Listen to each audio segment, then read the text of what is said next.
Uma super comitiva integrada pelo ministro da Agricultura, Carlos Fávaro, com empresários e outros políticos, embarca nesta segunda-feira, pode ser que já tenham até embarcado, para a China. E eles farão parte da comitiva oficial brasileira a partir da semana que vem, na visita do presidente Lula da Silva aos chineses. Mostramos agora há pouco o maior parceiro comercial brasileiro, o maior importador mundial de carne bovina, que agora está deixando de comprar do Brasil temporariamente, e a expectativa é, quem sabe, essa comitiva volte ao Brasil, já trazendo a notícia da retomada das compras da proteína brasileira. Veja mais na reportagem de Flávia Rabelo. São mais de 100 empresários, produtores rurais, representantes de associações e cooperativas que integram a comitiva que vai ser comandada pelo ministro Carlos Fávaro. Só de Mato Grosso são 11 empresários do setor da carne e do algodão. A agenda começa em Pequim e termina em Xangai, onde funciona a sede do Banco dos BRICS. A primeira agenda vai ser o Seminário Empresarial Brasil-China. Na sexta-feira, o Ministério das Relações Exteriores promoveu uma entrevista coletiva para falar da viagem. O embargo das exportações de carne para a China ainda é uma preocupação do Brasil antes da chegada do presidente Lula, marcada para a semana que vem. Se a China não derrubar o embargo, da carne para o agronegócio, não cria uma situação constrangedora antes do presidente viajar? Ou isso vai ser tratado lá? Acho que tem que conversar com o Ministério da Agricultura. Mas você está já fazendo uma suposição do que talvez não aconteça. Eu não sei. O Ministério da Agricultura, nós estamos trabalhando com uma agenda de resultados, entregas muito positiva em todas as áreas, inclusive na área agrícola, que já é uma realidade. O Brasil já é um grande exportador de produtos, do setor para a China. É o maior fornecedor da China, desses produtos. A lista completa dos integrantes da comitiva do presidente ainda está sendo fechada aqui, pelo Palácio do Planalto. De Brasília, Flávia Rabelo. Depois da gravação dessa reportagem, saiu a lista, eu tenho aqui comigo, são vários nomes, não dá para apresentar todos, mas quem está encabeçando na área de carne bovina, por exemplo, aqui é Antônio Jorge Camardelli, que é o presidente da ABIEC, Associação Brasileira da Indústria Exportadora de Carne Bovina, reúne os grandes frigoríficos. Tem também a associação que reúne os demais frigoríficos, que é a Abrafrigo. Já está, inclusive, na China, o presidente da Abrafrigo. Falei hoje lá na Abrafrigo, já tinham me informado que o presidente já está em território chinês. A Abrafrigo leva outras pessoas também, tem frigorífico Silva, Boa Carne, Frisacre, Masterboy, Frigol, Supremo, Marfrig, os irmãos da JIF, Wesley Batista, Joesley Batista também fazem parte, o CEO da JBS, o Gilberto Tomazini, enfim, tem uma lista aqui, não dá para a gente ler todos, evidentemente, tem carne suína também, a equipe da Associação Brasileira de Proteína Animal, o Sandim, Ricardo Sandim, seus técnicos estão também nessa comitiva para abrir mercados para carne suína, carne de aves para os chineses, tem o mercado de ovos também, enfim. É uma comitiva das maiores, João Pedro Cuti Dias. É muito importante isso, Adão. Acho que tem que ter. O que eu acho que precisaria ter mais gente é a pecuária, dos pecuaristas, não é só dos frigoríficos, né? Porque a cadeia não é formada só por frigorífico, né? Tem que ter o pecuarista, né? Seria importante que tivesse mais gente, temos tanta gente competente no setor da pecuária, pelo menos eu não consegui ver o nome dessa liderança da pecuária presente. E o mais importante é que esse entrosamento com a China. A China depende do Brasil e nós dependemos deles. Há uma interdependência.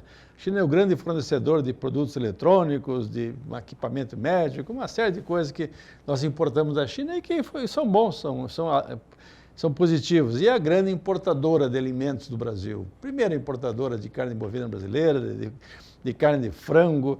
Suíno está crescendo bastante, as exportações de suíno para eles caíram um pouco em função da recuperação do rebanho suíno, mas agora está começando a voltar novamente. Não sei se vai chegar aos mesmos níveis que chegaram em 2020, porque quando naquela época havia uma grande carência de carne suína na China. Até porque tem novos focos de febre, peste suína africana foram registrados na China. E a China está mudando os hábitos alimentares. Você tem uma classe média muito forte na China, uma classe média de 700, 800 milhões de pessoas, 600, 700 milhões de pessoas que têm poder aquisitivo. A carga tributária na China é 13%, então, com certeza, o salário do pessoal tem maior poder de compra, ao contrário de nós, brasileiros, que pagamos 32% de impostos em relação ao PIB nosso, né? Então, o chinês está indo bem, eles estão crescendo, esse ano com todos esses problemas e tal, a previsão é crescer 5,5% o PIB deles, então, e crescendo, dá mais renda, e eles veem o Brasil como um parceiro confiável. Esse problema da carne bovina, infelizmente, é uma questão que aconteceu por causa do protocolo que nós temos com eles. Que qualquer caso tem que avisar e suspender. E não haveria razão para ter acontecido isso. João Pedro, vamos para a nossa entrevista? Vamos Já lá. foi anunciada aqui. Mas antes, vamos reportar que na edição de hoje o jornal Valor Econômico informou que os frigoríficos brasileiros receberam a informação de que pode haver mudanças no processo de habilitação de novas plantas brasileiras para exportar carne bovina aos chineses. Ao invés do envio de listas com a ordem cronológica dos estabelecimentos, que já estão na fila, e essa fila é numerosa, podem ser consideradas todas as cerca de 120 companhias que hoje buscam acesso a esse mercado gigantesco na China. Muito bem. Para falar de tudo isso que a gente já comentou aqui, nós vamos convidar e conversar com o diretor da Neoagro Consultoria e Comunicação, o Luciano Vaccari. Já está aqui conosco. Vaccari, mais uma vez, muito obrigado pela sua presença. Queremos saber da sua experiência da China. O João Pedro me disse que você foi várias vezes à China, é isso, Luciano? Boa tarde, Zaidan. Boa tarde, João Pedro. Prazer falar com vocês, amigos do canal do Boi. Nós já fomos algumas vezes à China, tivemos a oportunidade de participar de várias missões governamentais como essa. Certa vez nós fizemos um roadshow lá, mostrando as potencialidades do estado de Mato Grosso. Quer dizer, a China é um grande comprador, né? É um grande parceiro comercial. E a gente fica muito feliz em ver o governo montar uma comitiva desse tamanho, dessa envergadura, com tantos empresários dos mais diversos segmentos. Eu concordo com o João Pedro, eu acho que falta um pouco da representatividade do setor produtivo, mas já é um grande avanço e que a gente espera que sejam feitas outras comitivas dessa para outros países, para a gente poder diversificar o nosso rol de compradores e não ficar aí nesse processo que a gente já vem desde lá de trás, com a União Europeia, depois com Colômbia, com Rússia, e agora com a China comprando mais de 70% da carne bovina do Brasil. Luciano, você que esteve lá, a China hoje está preocupada com a questão também da questão ambiental, já que elas são as maiores emissoras de gases de efeito de estufa. Não seria importante essas missões tentar fazer um link para trazer o chinês, para conhecer o Mato Grosso, conhecer o Brasil, mas em especial o Mato Grosso, que é o grande exportador de grãos e de carnes do Brasil, para eles verem como é que se produz um bovino aqui em cima de capim. Nosso boi é um boi verde e amarelo, 90% do tempo dele é em cima de capim, ou seja, a pegada de carbono dele é muito pequena. Então, eu acho que seria o caso dessa missão, fazer um esforço para trazer o chinês e vocês receberem aí no Mato Grosso ou no Brasil inteiro. João, eu acho que essa é uma boa estratégia.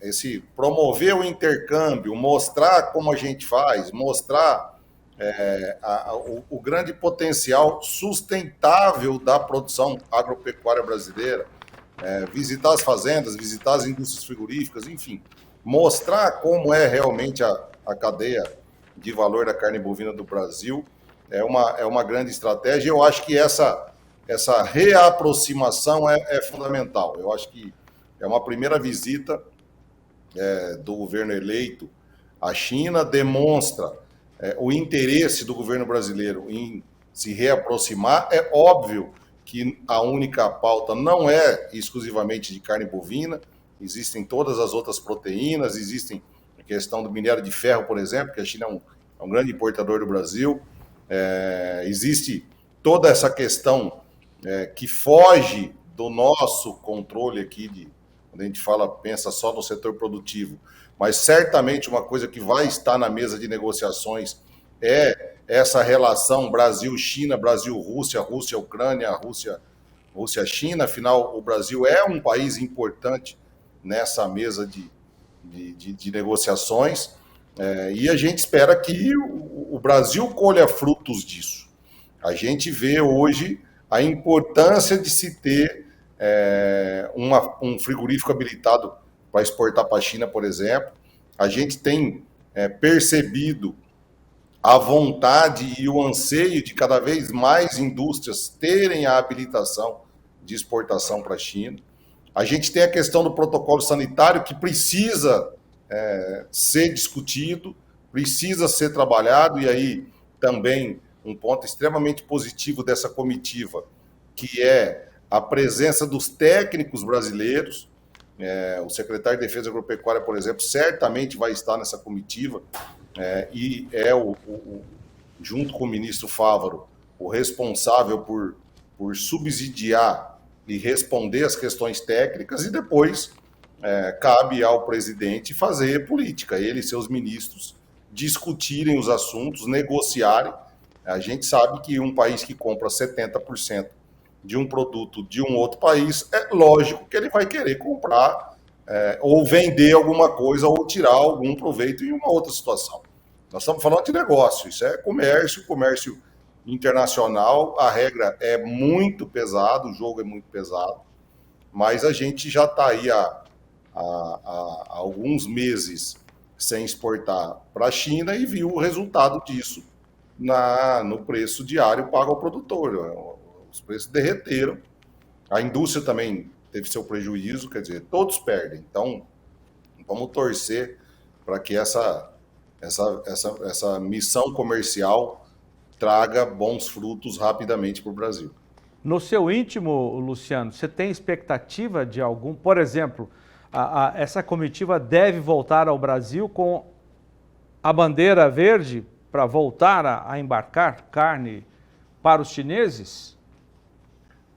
Zaidan, tecnicamente, todo o protocolo foi cumprido, apesar dele ser injusto, mas é o que foi combinado lá em 2015, que primeiro, quando se identificou a suspeita, foi coletado material, foi feita análise, o Brasil se autoembargou, o que é um grande absurdo. Não o autoembargo, eu particularmente vejo o autoembargo como uma ação positiva, porque mostra a seriedade do processo e transparência. O errado é embargar o Brasil inteiro por um caso que aconteceu lá no Pará.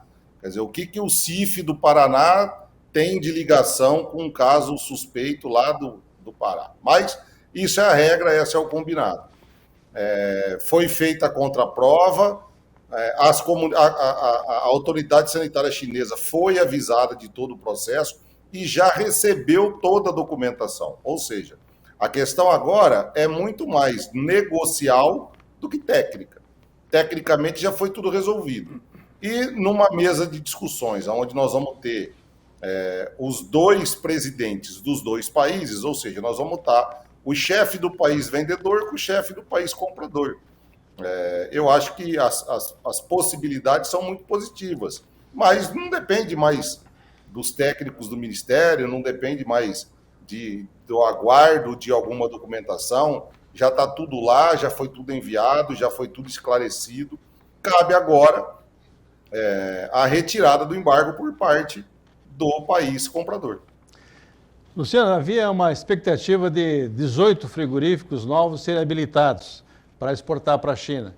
Não seria interessante que todo o setor se organizasse para que não se concentrasse apenas em 2, 3 grandes grupos que exportem para a China, mas que democratizasse mais esse acesso ao mercado chinês, mais outros grupos empresariais, e esses grupos, por que não fazer joint ventures com distribuidores chineses, que é uma coisa que está crescendo muito na China, que é o comércio eletrônico, uma série de coisas que quem está lá conhece melhor. E, às vezes, haveria algo positivo, um frigorífico de porte médio associado com um grande distribuidor de carne na China, etc. Não seria oportunidade para avançar nessa área também?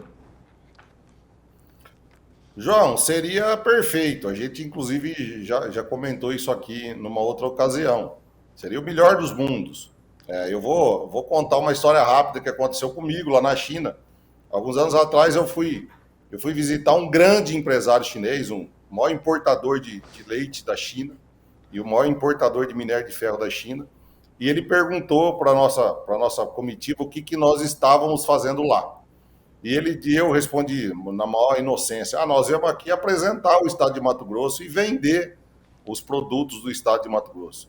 E ele soltou aquela gargalhada de filme e disse assim, eu fiz negócio com os persas.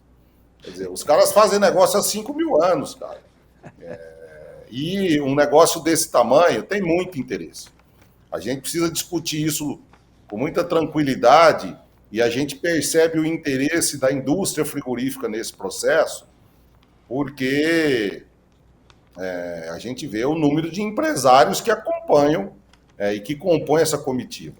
Por outro lado, a gente vê muito pouco representante de produtor integrando essa comitiva. E o empresário está lá para defender o interesse dele. Não pensem, quem está nos ouvindo, que o empresário vai defender o interesse de quem não foi. O primeiro era você demonstrar o seu interesse, demonstrar a importância desse processo. Uma joint venture seria perfeito. Semanalmente a gente recebe ligações e e-mails de pessoas, dos contatos que nós fizemos, de querendo importar tantas 1.000 toneladas. Mas não é assim. O governo chinês trata esse assunto das habilitações de maneira muito criteriosa. Tanto é que a gente tem essa lista aí. Fala-se desses 18 há muito tempo, mas eram 35. E agora a gente vê essa notícia que saiu no jornal de hoje, quer dizer...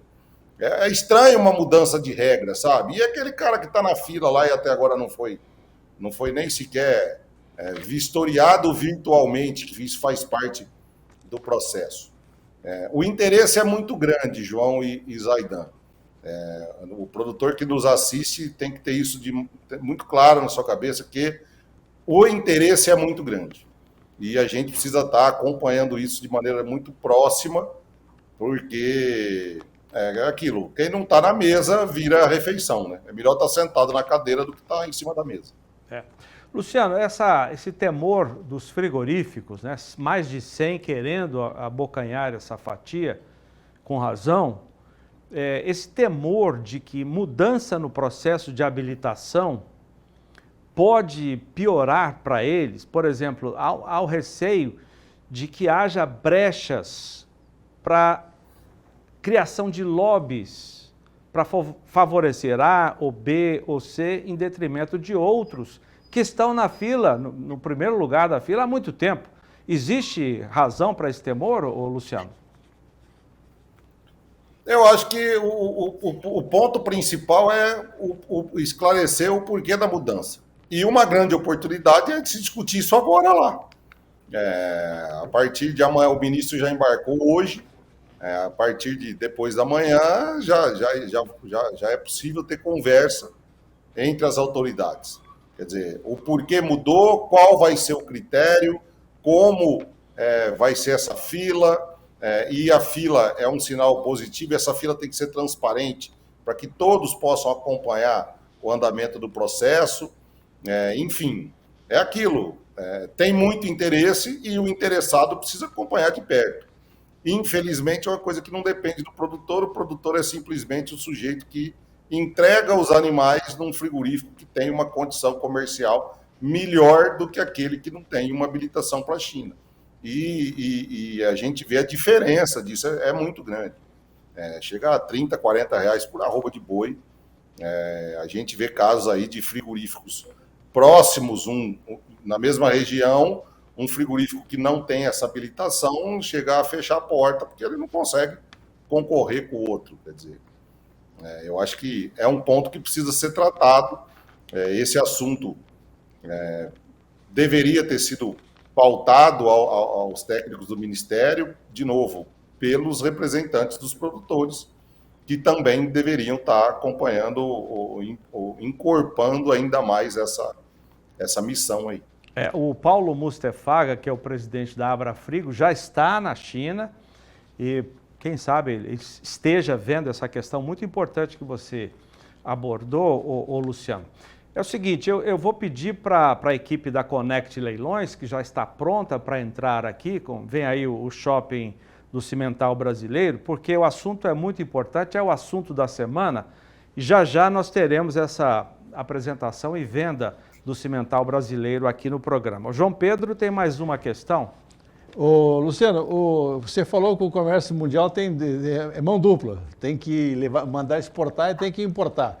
O Brasil, em especial vocês no Mato Grosso, tem uma carência muito grande na logística. A China tem um know-how e tem capacidade muito, muito grande nessa área de transporte ferroviário. Você acha que isso não seria um momento oportuno para a gente estreitar relações e trazer capital, know-how, equipamento chinês para... Vocês estão com vários projetos de expansão de ferrovia aí no Mato Grosso? Seria perfeito você ter a iniciativa chinesa ou de qualquer outro lugar, assumindo modais ferroviários até, aí no Mato Grosso do Sul mesmo, vocês têm um privilégio da hidrovia do Paraguai-Paraná, e a gente infelizmente não consegue usufruir do mesmo rio, um pouco mais acima. Um outro exemplo disso, a China tem grandes obras de infraestrutura de transporte rodoviário também. E a gente tem aqui no Brasil uma BR que é uma vergonha, um caso escandaloso, que é o caso da BR-163, que sim, foi envolvida no escândalo lá do Mensalão e todos os outros que aconteceram. E é uma rodovia pedagiada e tem de Nova Mutum a Sinop, por exemplo, tem pedaços lá que são intransitáveis e ninguém toma uma atitude. Eu acho que não dá mais, sabe, para a gente usar de ferramentas protecionistas. Eu acho que o mundo hoje não, já é globalizado de muito tempo, mas com a ferramenta tecnológica hoje, com o nível de conectividade que nós temos hoje, João e Zaidan, as coisas têm que acontecer globalmente. Nós passamos anos discutindo a questão de terras para estrangeira no Brasil. Ali não fala de doar a terra para o estrangeiro, fala em vender, e você só vende quando é um bom negócio. Eu acho que a gente precisa amadurecer um pouco nisso, sabe? A gente quer usufruir muito do capital externo, mas não quer participar efetivamente desse negócio. Então, eu acho que e essas missões são interessantes porque a gente tem a oportunidade de ver efetivamente como como são os costumes, como são os hábitos, o porquê de cada coisa, o porquê que a China compra tanto pé de galinha, por exemplo. Porque lá faz parte do dia a dia, eles compram como se fosse sorvete na praça. Eles adoram, faz parte do dia a dia deles. Então, esse intercâmbio cultural, empresarial, de negócio, eu acho extremamente positivo, e quanto mais nós tivermos e com mais gente tivermos, melhor para todo mundo.